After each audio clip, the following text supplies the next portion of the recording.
Olá, bom dia, seja muito bem-vindo. Vamos juntos conferir as notícias que foram destaque nessa semana no Brasil e no mundo.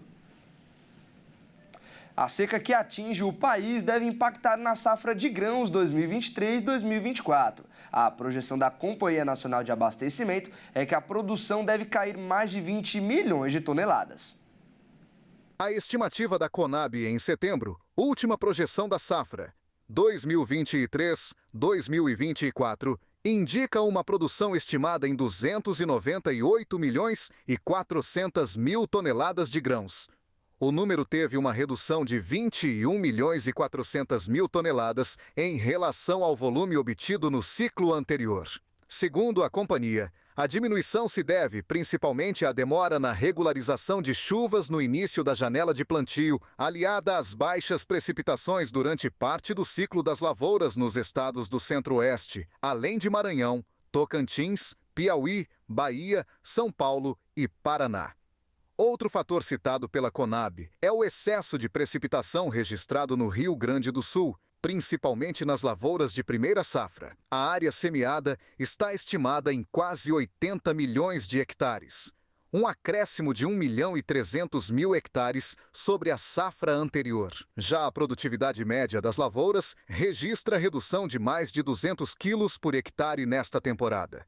Entre as culturas mais afetadas pelo clima adverso, a Conab destaca a soja, que o volume total colhido nesta safra é estimado em 147 milhões de toneladas, uma redução de mais de 7 milhões de toneladas.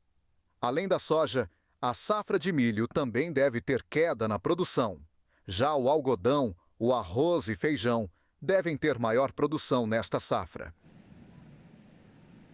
E por trazer muitos prejuízos para a agricultura, os produtores torcem pela chegada do fenômeno Laninha, que pode mudar o tempo seco e melhorar essa situação. Os impactos na produção de soja são sentidos na economia do país, já que é a nossa principal cultura de verão e somos o maior produtor desse grão no mundo. Nas regiões que concentram a maior parte da produção do país, os agricultores já se preparam, porque a janela de plantio começa na semana que vem. Aqui onde estamos, por exemplo, no sul de Mato Grosso do Sul, já é possível a partir do dia 16, se as condições climáticas estiverem favoráveis. A nossa região, a média é de 90 milímetros por mês em setembro. Mas esse total se concentra mais na segunda quinzena. Atualmente, nós estamos com uma condição de umidade do solo muito desfavorável, em torno de 20% do ideal. Então, é uma condição que não recomendada para o plantio da soja. Ainda é preciso olhar com atenção para a ocorrência de Laninha, que traz chuvas e queda na temperatura. A OMM, Organização Meteorológica Mundial, reduziu a probabilidade de ocorrência do fenômeno.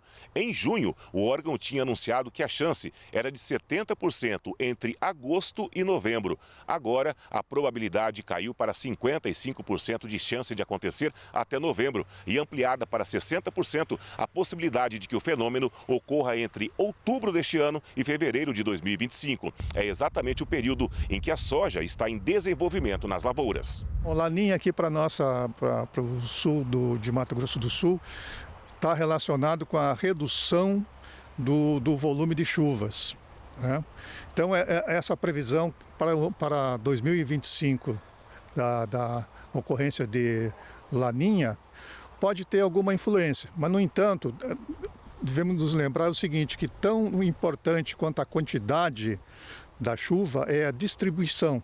Às vezes, chuvas menores, mas mais frequentes, são muito mais favoráveis ao plantio da soja. A agência OMM, que é ligada à ONU, a Organização das Nações Unidas, ainda alertou que o aquecimento do planeta em longo prazo permanece. Aqui no Brasil, estamos sentindo tanto na pele quanto no ar, vivendo a maior seca da história recente, agravada, claro, pela ocorrência de incêndios florestais que estão levando fumaça para mais da metade dos estados brasileiros. De acordo com um estudo da World Obesity Federation, cerca de 41 milhões de adultos vivem com obesidade. 26% da população brasileira está acima do peso. E a previsão é que até 2035 esse número aumente para 41% da população. E nós conversamos com o nutricionista esportivo, o Diogo Sirico, a respeito do assunto. Essa situação acaba chamando muita atenção por dois motivos principais. Primeiro, não é de hoje que existe um aumento no peso corporal da população. Aqui no Brasil, por exemplo, de 2003 a 2019, a incidência de pessoas com excesso de peso corporal mais do que triplicou. E o segundo motivo é que o peso corporal vai muito além da questão estética. Excesso de peso é fator determinante para o aparecimento de doenças como dislipidemias, diabetes, hipertensão, gota, doenças articulares. Existe um impacto muito grande na questão socioeconômica do país. E por isso, apesar de que nós tenhamos números tão alarmantes, o bom dessa história é que existe uma luz no fim do túnel. Mudarmos esse cenário está nas nossas mãos. Eu vou deixar aqui 3 pontos de atenção para você, telespectador, para poder te ajudar a prevenir e combater o excesso de peso corporal. Primeiro, a quantidade de alimentos que nós ingerimos. Esse fator é determinante para nós termos aumento ou redução de peso. Se você está observando que o peso na balança está aumentando, as roupas estão ficando um pouquinho mais apertadas, então dá uma olhada para a porção que você está colocando nas suas refeições. A sugestão seria reduzir, de forma genérica, uma pequena quantidade de alimento de cada uma das refeições. Segundo, a qualidade da alimentação do brasileiro é inferior ao desejável. Nós teríamos que consumir pelo menos 5 porções de vegetais ao dia, entre frutas, verduras, legumes, cereais, porém nós não atingimos essa quantidade. Então dá uma olhada para as tuas compras semanais ou mensais e adicione mais vegetais, de qualquer espécie, frutas, verduras, legumes, aquele que o teu bolso pode adquirir. E terceiro ponto, exercício físico é sinônimo de qualidade de vida e saúde. Nós não conseguiremos ter uma população com boa qualidade de vida e expectativa de vida com uma nação de sedentários. Então nós precisamos nos mexer.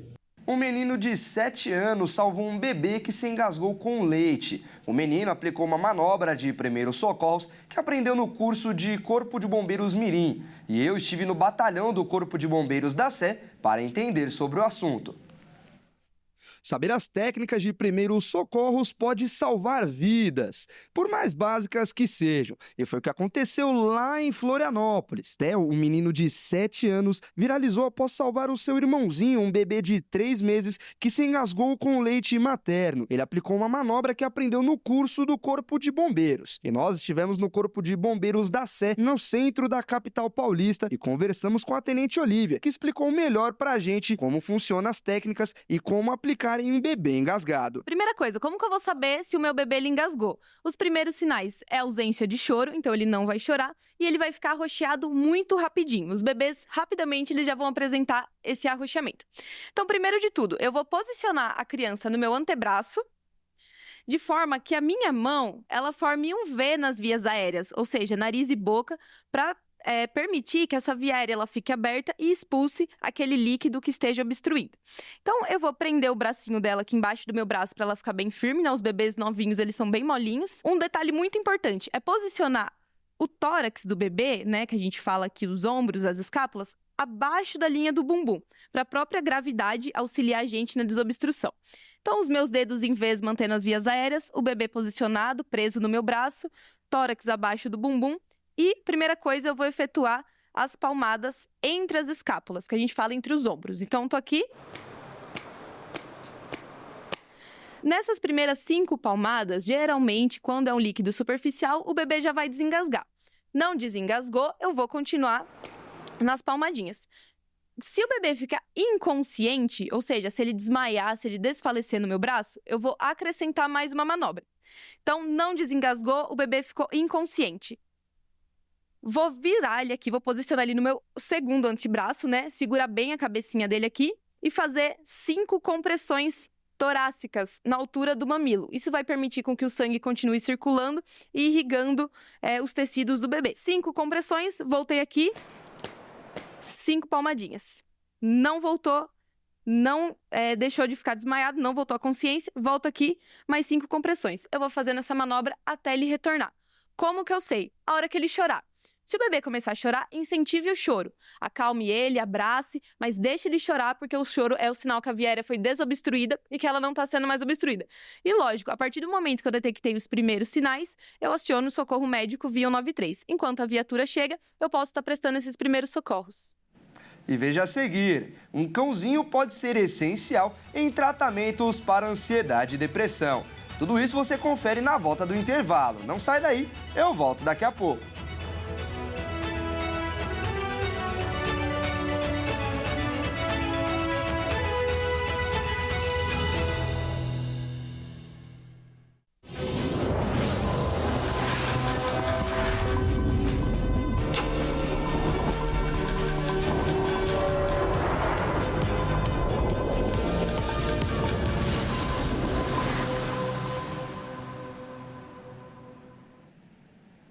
Nós estamos de volta.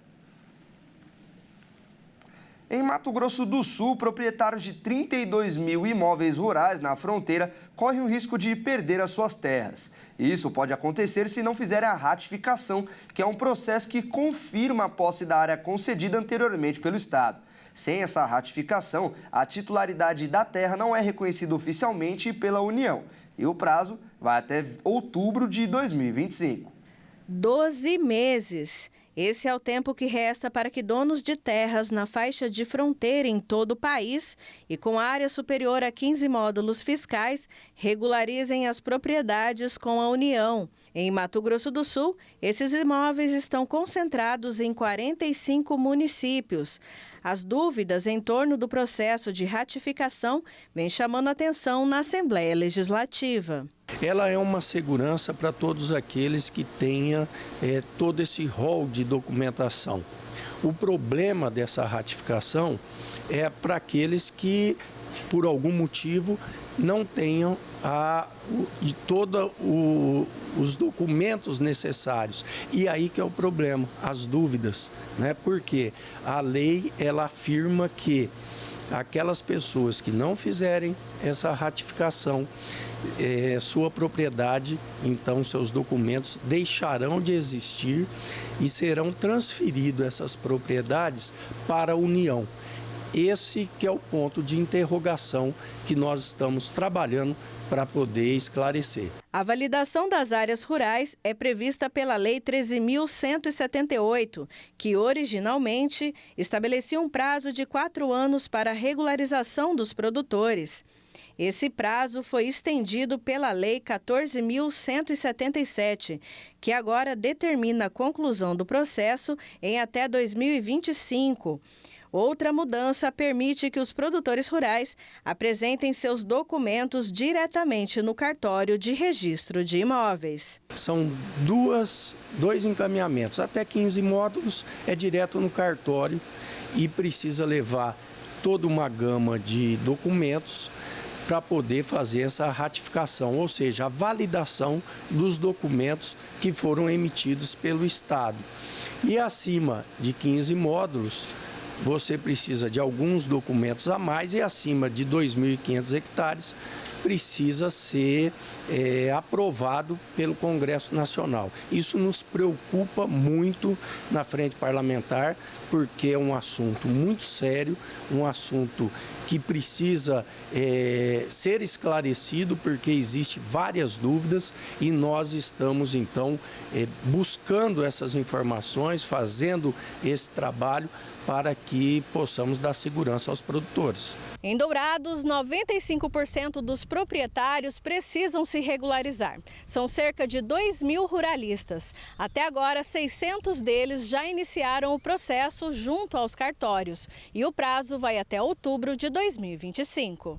A estimativa é de que 32 mil propriedades rurais tenham que passar pela ratificação em Mato Grosso do Sul. A grande dúvida dos produtores está nos casos em que a área é superior a 2.500 hectares, quando o processo vai exigir uma aprovação do Congresso Nacional. O primeiro passo seria ele solicitar a cadeia dominial no cartório onde está localizado o imóvel.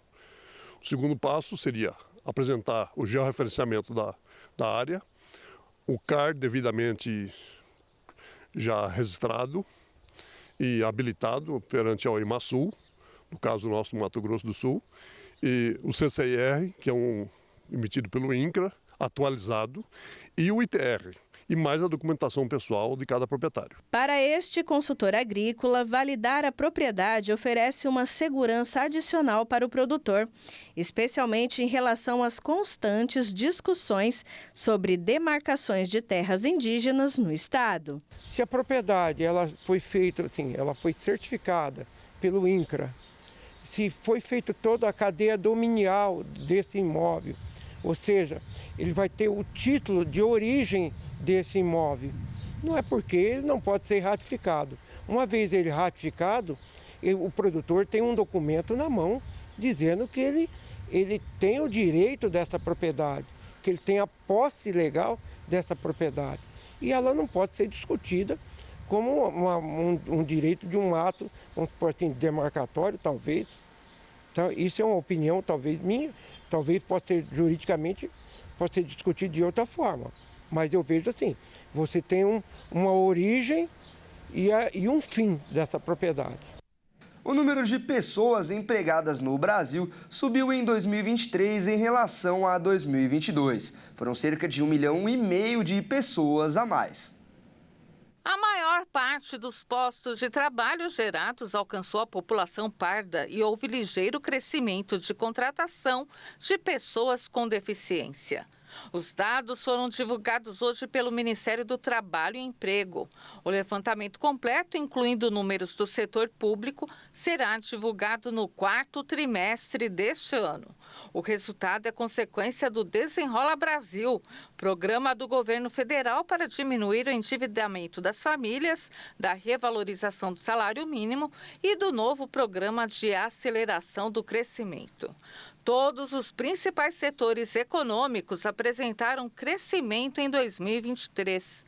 A maior parte dos empregos gerados está no setor de serviços, principalmente no segmento de saúde, com variação de quase 1 milhão de empregos a mais do que em 2022. Comércio e indústria vêm na sequência. A construção civil teve ligeiro crescimento, com a atividade formal sendo a menor parte dos vínculos empregatícios pela característica do setor. A remuneração média no setor privado em 2023 foi de R$ 3.514,24, com a maior média salarial registrada na indústria, que foi R$ 4.181,51, seguida pelo setor de serviços, que foi de R$ 3.714,88. O aumento de contratações foi tanto para homens quanto para mulheres. Já por faixa etária, o maior crescimento foi para trabalhadores com 40 anos ou mais, comparado ao ano anterior. Do ponto de vista educacional, o crescimento mais importante foi para pessoas com nível médio completo, seguido do superior incompleto. E a tripulação da SpaceX fez a primeira caminhada espacial privada da história. As expedições ao espaço eram feitas somente com militares. A inclusão de civis é um marco para a exploração e para o turismo espacial.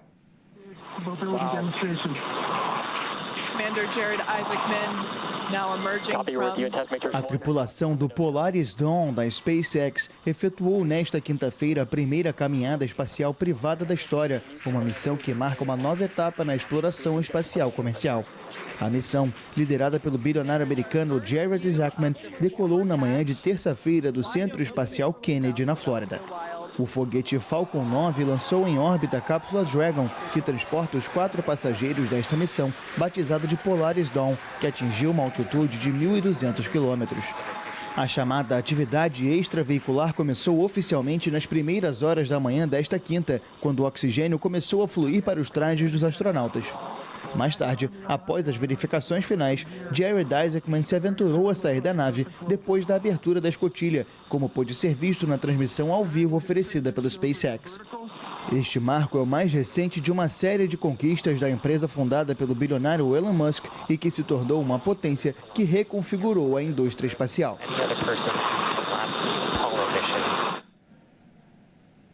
Um levantamento da Organização Mundial da Saúde apontou que a cada 8 pessoas no mundo, uma sofre com algum distúrbio mental, principalmente o estresse e a ansiedade. Mas existe uma solução para esses problemas: um cachorro.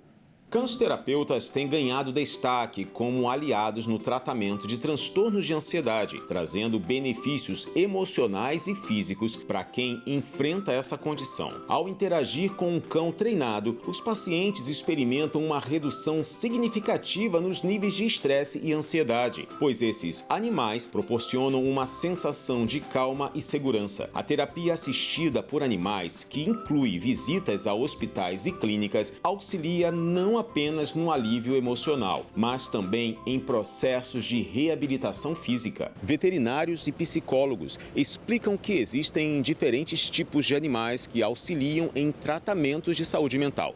Os de serviço, como cães-guia, os de assistência emocional, que oferecem suporte durante crises de ansiedade e depressão. E também os cães de terapia, usados em sessões específicas para aliviar o estresse. Os cães de serviço são treinados para desempenhar funções específicas, como detectar crises de ansiedade ou até mudanças nos níveis glicêmicos de seus tutores. Embora raças como Labrador e Golden Retriever sejam comumente usadas, nem todos os cães têm aptidão para essa tarefa. Apenas uma pequena porcentagem desses animais demonstra um temperamento e habilidades necessárias para serem cães de serviço. Especialistas também lembram que cães de suporte emocional devem fazer parte de um plano de tratamento supervisionado, envolvendo psicoterapia e outras abordagens, garantindo assim resultados mais eficazes no combate à ansiedade e outros transtornos. E nesta edição vamos conhecer uma cidade pequena da Suíça chamada Grimentz. Grimentz é famosa pela sua arquitetura tradicional suíça, que inclui chalés de madeira bem preservados que contribuem para a atmosfera pitoresca. A vila, a área de esqui de bendola e oferecendo acesso a uma rede de trilhas para caminhadas e esqui.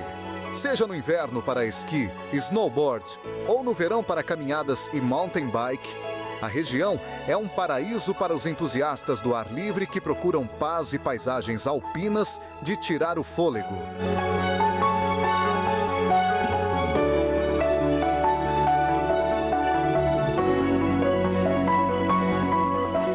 E para encerrar o Redação Hit desta edição, vamos com uma câmera da cidade. Saindo do nosso estúdio Hit em São Paulo, vamos para Grimentz, na Suíça. E você confere na imagem uma linda vista da pitoresca vila montanhosa de Grimentz. Deste ponto de vista, você pode contemplar Grimentz Bendola. Ela serve como um elo vital ligando a vila à área de esqui de Bendola e oferecendo acesso a uma rede de trilhas para caminhadas e esqui. E com essa vista da cidade, a gente encerra a edição de hoje. Muito obrigado pela companhia, um excelente dia para você. Até mais!